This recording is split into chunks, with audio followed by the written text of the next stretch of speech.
하나님은 사랑이라고 했습니다. 사랑은 상대적 개념이거든요. 그러면 하나님은 무엇을 사랑했을까? 하나님의 품속에 계신 예수님이 하나님의 사랑이십니다.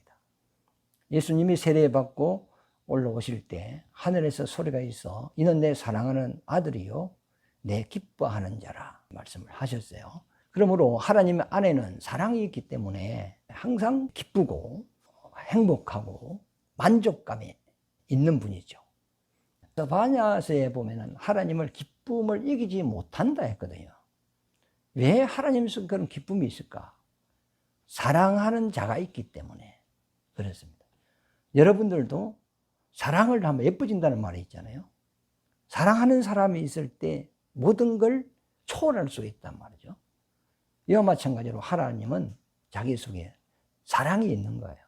하나님을 소개할 때 하나님은 사랑이시다. 또 요한은 소개를 하고 있습니다. 우리가 생각해 보면 하나님이 천지를 창조하셨어요. 천지 창조 전에는 홀로 스스로 계셨어요. 그러면 하나님이 하늘도 없고 땅도 없고 아무것도 없는데 영원 전부터 하나님은 스스로 홀로 계시다. 이렇게 했을 때 우리가 생각할 때는 참 외롭겠다, 쓸쓸하겠다 이렇게 생각이 들죠. 그러나 하나님은 자존하시는 분으로서 홀로 계시다 할지라도 자기 속에 사랑이 있기 때문에 항상 기쁘고 항상 만족하고 항상 즐거운 분입니다. 하나님과 우리의 차이는 뭐냐면 사람 속에는 사랑이 없어요. 그러므로 스스로 기쁨도 없고 만족도 없습니다. 외부적으로 어떤 환경이 변화가 있을 때 기쁨이 있고 또 슬픔이 있고 그렇거든요. 가난한 사람에게 갑자기 막 돈이 많이 생겼다 그러면 막 기쁘잖아요. 그런데 이 돈이 내 수중에서 없어져 버리면 또 슬픈 거 아닙니까? 또 어떤 사람이 국회의원에 당선이 되면 막 그 명예를 얻은 기쁨이 막 아주 충만하지 않습니까? 그러나 4년 후에 이제 그 자리에서 다시 내려올 때는 좀 슬픈 거죠. 그러니까 사람의 기쁨은 속에서 나오는 게 아니고 환경에 따라서 기쁘고 슬프고 괴롭고 행복하고 그런 거거든요. 그러니까 사람은 스스로 행복할 수 없고 스스로 기뻐할 수 없고 하나님으로 말미암아 하나님의 은혜를 받을 때 그분의 영광 안에 거할 때 하나님으로 말미암아 기뻐하고 하나님으로 말미암아 행복하고 하나님으로 말미암아 영광을 누리고 그런 존재고 하나님은 홀로 계시다 할지라도 기쁨이 충만하신 분이다. 그게 차이가 있는 거죠. 하나님은 자기 속에 사랑이 있으므로 기쁨이 있단 말이에요. 그 기쁨이 차고 넘친다 그랬어요. 그래서 이 자기 사랑을 자기 속에 비밀리에 감춰둘 수가 없고 이것을 드러내기를 원했단 말이죠. 우리가 자랑할 것이 있다면 그걸 숨기지 않고 남한테 자랑하고 싶잖아요. 그러나 안 좋은 것은 숨기고 싶고 그렇거든요. 그게 이제 하나님이 우리에게 주신 본성인데 하나님도 자기 속에 사랑이 있고 기쁨이 있고 행복이 있단 말이에요. 누구 때문에? 자기 사랑하는 예수 때문에.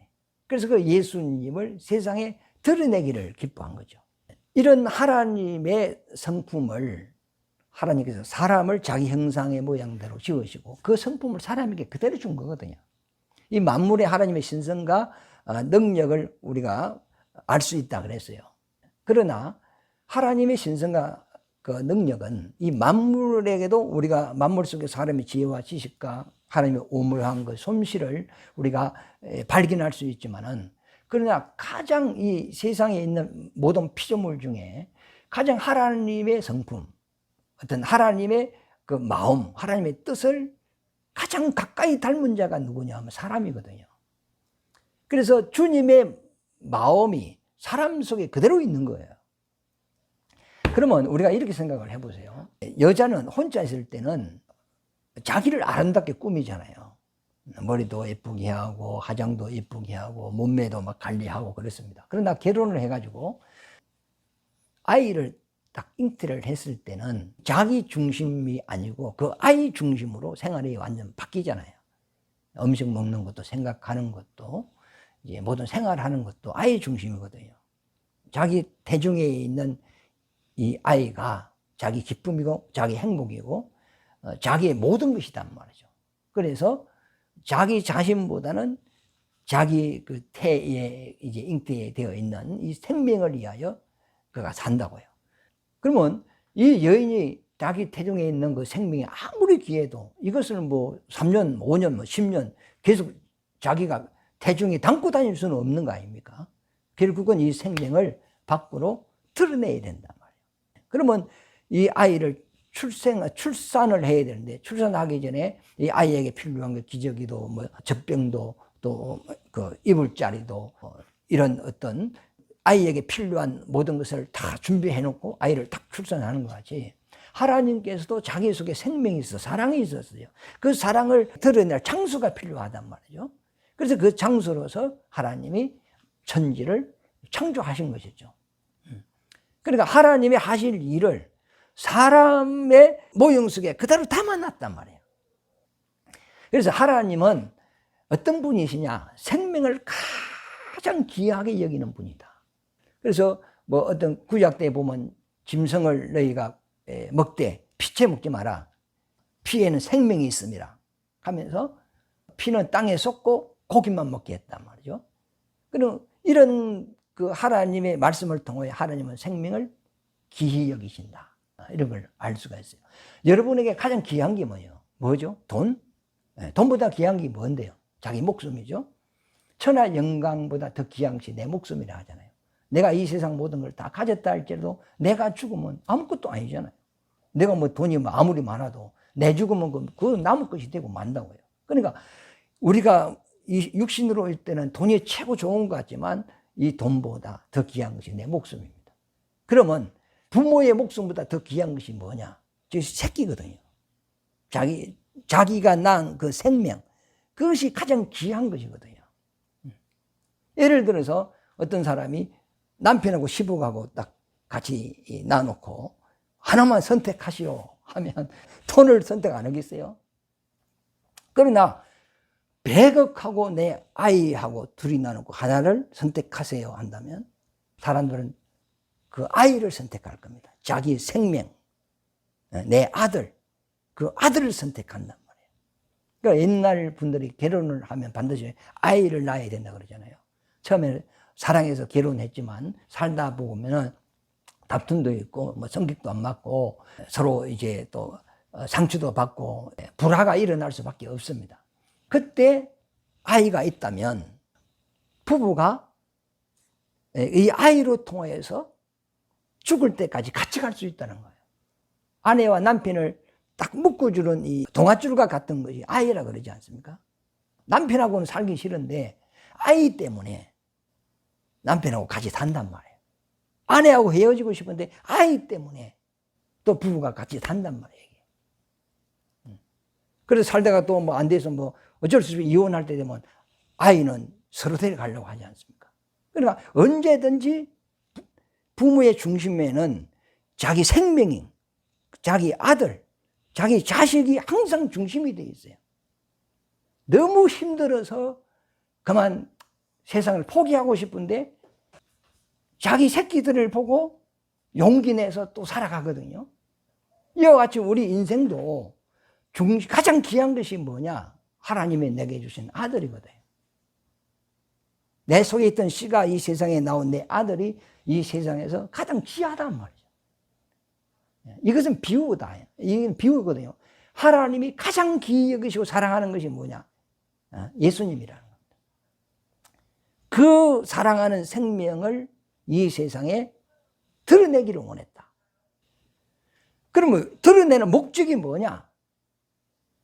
그 예수 그리스도로 말미암아 많은 하나님의 아들들을 얻기를 원했다는 겁니다. 에베소서 1장에 보면 3절 찬송하리로다. 하나님 곧 우리 주 예수 그리스도의 아버지께서 그리스도 안에서 하늘에 속한 모든 신령한 복을 우리에게 주시되 곧 창세 전에 그리스도 안에서 우리를 택하사, 창세 전에 천지를 창조하기 전에 이미 예수 그리스도 안에서 하나님이 우리를 아들로 삼기를 택하고 천지를 창조하시고 우리를 지었다 이 말이죠. 우리를 택하사 우리로 그 사랑 안에서 거룩하고 흠이 없게 하시려고 그 기쁘신 뜻대로 우리를 예정하사 예수 그리스도로 말미암아 자기의 아들들이 되게 하셨으니, 아들들이 복수죠. 예수로 말미암아 우리가 하나님의 아들들이 되게 하셨다는 겁니다. 그래서 사람을 지을 때는 하나님의 형상의 모양대로 지은 거단 말이죠. 그래서 히브리서 2장 10절 말씀에 보면 예수님이 하늘에 올라가실 때 많은 아들들을 이끌어 함께 들어가셨다, 이런 표현을 썼습니다. 예수님이 하늘로 승천하실 때 내 아버지 집은 거할 곳이 많도다, 내가 몇 날에 못 되어 다시 너희를 데리러 올 것이다, 이렇게 말씀하셨거든요. 지금은 온 세상에 복음이 증거되고 있어요. 이 복음을 받아들이는 사람은 성령으로 거듭나서 하나님의 자녀가 되는 거죠. 이 자녀들은 예수님이 다시 오실 때 이들도 이제 신령한 몸으로 부활하여서 예수와 함께 이 하늘나라로 들어가서 그 나라를 유업으로 받는 거단 말이죠. 그래서 하나님은 자기 속에 사랑이 있었다. 그 사랑은 누구냐? 예수님이었다. 그래서 예수님을 너무 사랑하기 때문에 이것을 자기 속에 비밀리에 감춰둘 수가 없다. 기쁨을 이기지 못한다. 그래서 이 예수를 세상에 드러내기 위하여 천지를 창조하셨다. 왜 예수를 이 세상에 드러내는 목적이 뭐냐? 이 예수로 말미암아 많은 하나님의 아들을 얻기 위함이다. 이 많은 하나님의 아들들을 얻어서 어떻게 하느냐? 그들을 하늘나라를 유업으로 준다는, 그리고 신령한 복을 준다는 거죠. 우리가 이 세상에 육신적으로 살 때는 물질적인 복입니다. 이거는 일시적인 복이죠. 그러나 우리가 예수로 말미암아 받는 하늘의 복은 신령한 복, 영원한 복이죠. 그러면 그 영원한 복이 뭐냐? 하나님과 우리가 하나 된다는 거죠.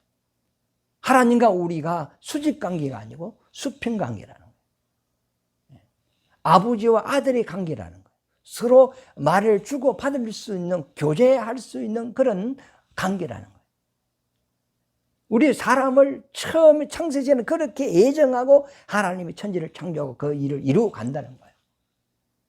그것이 하나님이 우리를 사랑한 사랑이라는 겁니다. 생명의 특성이 뭐냐? 생육번성이거든요. 사람을 지어놓고 너는 생육하고 번성하라, 땅에 충만하라. 이것도 그림자입니다. 무엇에 대한 그림자냐? 예수님이 이 땅에 오셔서 생명의 그 씨를 싹 사람들에게 뿌렸을 때 그 생명을 받아들이면 그 사람은 영으로 거듭나게 되고 하나님의 자녀가 되는 겁니다. TV에 동물의 왕국 같은 데 보면 물고기가 나옵니다. 그러면 암컷이 와가지고 수초가 있는데 좀 물살이 세지 않고 좀 잠잠한데 그곳에 가가지고 알을 팍 놓습니다. 놓으면 쑥놈이 와서 그 위에다가 정액을 쫙 뿌립니다. 그러면 이 알이 다 수중이 되거든요. 이 땅에 생육하고 번성하라, 땅에 충만하라. 그러면 충만해지면 누가 오시느냐? 예수님이 오신다는 거예요. 그래서 로마서 5장 14절입니까? 그거 보면 아담은 오실 자의 포상이다, 오실 자의 그림자다. 그러면 사람은 오실 자의 그림자는, 그건 실상이 있다는 거예요. 그러면 실상이 누구시냐? 예수님이시라는 거예요. 그 예수님이 이 땅에 오셔서 모든 사람들의 생명의 말씀을 준단 말이에요. 그걸 딱 받아들이면 내 영이 다시 태어나는 거예요. 그래서 성경에 보면 육으로 난 자는 육이고 영으로 난 자는 영이라 그랬어요. 그래서 사람 두 번 태어난다 이 말이죠. 육신은 세상 부모로부터 우리가 출생을 했고 내 속에 있는 영은 예수를 만나서 다시 하나님의 자녀로 거듭나는 것이다 말이죠. 예수 그리스도로 말미암아 이 땅에 많은 하나님 아들을 얻기를 원한 것이 하나님의 뜻이었어요. 하늘의 밀이 땅에 떨어지면 거기 30배, 60배, 100배인데 했거든요. 그러나 하나를 심지 않으면 하늘 그대로 있다 그랬어요. 그럼 예수님이 이 땅에 오시지 않고 아버지 품속에 그대로 있다면 그러면 예수님 한 분으로 영원히 존재하는 거예요. 그런데 예수님을 이 세상에 아버지가 나타내셨어요. 그것은 하늘의 밀이 되시는 그 예수로 말미암아 30배, 60배 수확을 얻는 것이 하나님의 농사법입니다. 예수님이 지금 이 새벽의 복음을 만민에게, 땅끝까지, 모든 사람에게, 모든 동네, 모든 고을, 모든 도시, 모든 나라에 이 복음이 다 증거될 수 있도록 주님께서는 이 복음을 지금 전하고 있는 겁니다. 그래서 이 복음을 받아들이는 사람은 하나님의 자녀가 되는 거예요. 천국 소망을 가지고 살 수 있는 거예요. 이것이 하나님께서 우리를 사랑한 사랑이다. 요한복음 3장 16절 말씀에 보면 하나님이 이 세상을 이처럼 사랑하사 독생자를 주셨으니 누구든지 저를 믿는 자는 멸망치 않고 영생을 얻게 하라 하심이라. 결국 우리가 하나님의 자녀가 돼서 부활하여서 영생을 얻게 하기 위함이라. 이 세상에 예수 그리스도를 보내주셨는데 그분으로 말미암아 그래야 된다는 거죠. 이것이 하나님이 우리를 사랑한 사랑이에요. 윤리 도덕적으로 부부간의 사랑, 남녀의 사랑, 이것도 뭐 사랑이죠. 그러나 영원한 사랑이 아니잖아요. 비유 사랑이지. 부모가 자식 사랑하는 거, 이거 사랑이죠.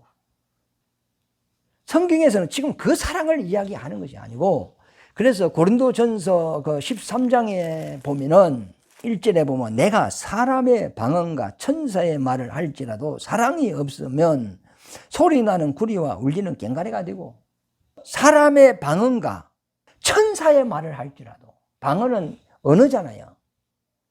그런데 그 말을 참 부드럽고 온유하게 따뜻하게 참 사람이 듣기 좋게 말을 해도 상대를 팍팍 찌르는 말이 있거든요.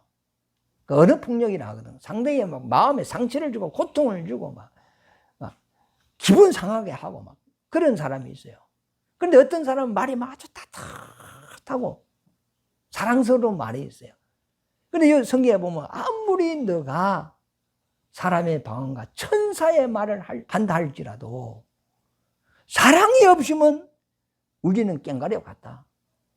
그랬어요. 2절에 보면 내가 예언하는 능력이 있어 모든 비밀과 모든 지식을 알고 또 산을 옮길 만한 모든 믿음이 있을지라도 사랑이 없으면 내가 아무것도 아니다.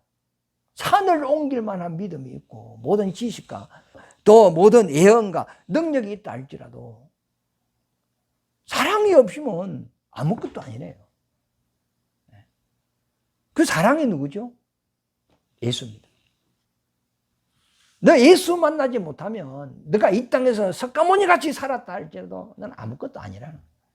내가 세상에 출세했다 할지라도 너에게 예수 없으면 너는 차라리 태어나지 않는 것이 더 복 있는 자가 된다는 거죠. 수천억을 가졌다 할지라도 큰 빌딩을 가졌다 할지라도 장수를 해서 뭐 100살을 넘게 산다 할지라도 너 인생 가운데 예수 없으면 아무것도 아니라는 거예요.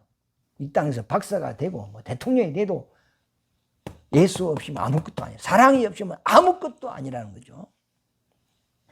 바울이 지금 그 이야기를 하는 거예요. 3절에 내가 내게 있는 모든 것으로 구제하고 내 자산을 어려운 사람을 위해 다 구제를 해서 그보다 세상적으로는 더 큰 사랑이 어디 있어요. 또 내 몸을 불사르게 내어준다 할지라도 사랑이 없으면 아무것도 아니다. 남이 죽어가는데 그 사람을 구해놓고 내가 죽었다 할지라도 그 사람 속에 예수가 없었다면 그 선행이 아무것도 아니라는 겁니다. 그래서 바울이 지금 말하는 사랑은 이렇게 구제하고 라면 사주고 연탄 사주고 뭐 쌀 사주고 어려운 사람 뭐 이렇게 도와주고 그런 사랑을 이야기하는 거 아닙니다. 그거는 예수 안 믿는 사람도 얼마든지 할 수 있고 믿는 사람도 할 수 있는 거예요. 어려운 사람을 도와줄 수 있는 거단 말이에요. 그 착한 일에 대하여 하나님이 또 복을 주시고 그러는 거예요. 그러나 이 성경에서 바울이 말하는 사랑, 요한이 말하는 사랑은 하나님이 우리에게 말하는 이 사랑은 그런 사랑이 아니라는 거예요. 그 사랑은 예수로 말미암아 우리가 하나님의 자녀 되는 것이고 하늘나라를 상속받는 것이고 하나님의 영광 속에 들어가는 것이고 하나님과 영원히 하늘나라에서 그분과 교제할 수 있는 그러한 관계. 내가 하나님 안에, 하나님은 내 안에. 이제는 하나님과 우리가 둘이 아니고 하나다는 거예요. 생각도 하나, 뜻도 하나, 길도 하나, 마음도 하나, 모든 것이 하나님과 우리가 하나라는 거예요. 우리는 종이 아니고 하나님과 동등된 그런 축복 속에 살아가는 우리다 말이죠. 그렇게 하나님이 우리를 사랑하사 은혜를 베풀어 주셨다는 거죠. 단지 다른 것이 뭐냐? 하나님은 스스로 자존하시고 스스로 행복하시고 스스로 그분은 기쁨을 이기지 못하는 분이다 말이에요. 그러나 사람은 스스로 사랑이 없고 행복이 없고 기쁨이 없어요. 예수로 말미암아 하나님과 똑같은 기쁨과 똑같은 행복과 똑같은 영광을 누리고 살 수 있는 그런 복된 존재로 하나님이 우리를 지었다는 겁니다. 이것이 예수 믿는 가치고 이것이 하나님이 우리에게 주시는 하늘의 복이단 말이죠. 이 복을 아는 사람은 하나님께 감사하지 않아야 할 수 없고 주님께 찬송 안 할 수가 없어요. 솔직히 예수 믿는 사람이 안 믿는 사람보다 더 악한 사람은 더 많고요. 못된 사람은 더 많습니다. 마음도 좁고 어찌 세상 사람의 마음이 더 넓어요. 우리가 육신적인 사랑 이런 것은 우리가 사랑해야죠. 좋은 일을 해야 되고 선한 일도 해야 되고 해야 되지만 하나님이 우리를 사랑하는 사랑은 그런 사랑이 아니고 성경에 보면 하나님이 이 세상을 이처럼 사랑하다. 그럼 어떻게 사랑했다는 말입니까? 그걸 말을 해줘야 될 거 아닙니까? 창세 전부터 예수 그리스도 안에서 우리를 사랑하사 그리고 예정하사 예정이라는 계획하사 어떤 계획을 했느냐? 우리를 예수 그리스도로 말하면 하나님의 아들로 삼아서 하늘에 신령한 복을 주고 하늘나라를 상속하고 그 하늘에서 하나님을 찬송하는 자로 우리를 지었다고 에베소서 1장에 이야기하고 있습니다. 여러분 이 하나님의 사랑을 아시고 이 사랑 하나님의 사랑 안에서 우리에게 거저 주시는 이 은혜와 그 영광 여러분들 얻으시기를 예수 이름으로 축원합니다.